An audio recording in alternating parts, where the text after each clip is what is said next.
začeli graditi leta 2008. To je bilo v okviru projekta Sporazumevanja v slovenskem jeziku. Spomnim se, da smo septembra 2008 sedeli pred Fakulteto za družbene vede in takrat sem želela od Špele Arhar en tak moder nasvet, kako se lotiti tega projekta. In Špela je dala moder nasvet, kot danes vidim, je rekla, je nič, kličeš besedilodajalce in jim težiš, da je to fajn stvar. In v resnici je to izkazalo za dober nasvet, res smo težili. No?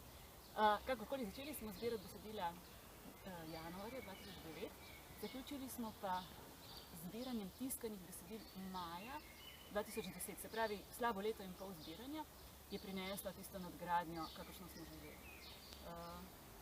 Ja, nasvet je bil dober, besedilodajalci so bili dobro odzivni, ekipa večplastna, pomagali smo si takrat v času najbolj intenzivnega zbiranja s kar 6 študenti, ki so dnevno prihajali v moj kabinet, klicali, pisali elektronsko pošto.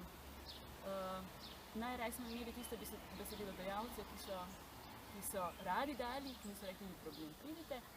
Potem je bilo nekaj tistih, ki niso želeli, ampak na srečo manj kot 10 zagotovo, in pa tiste srednje, kjer je bilo treba vložiti nekaj več truda, ampak smo od njih tudi dobili besedilo.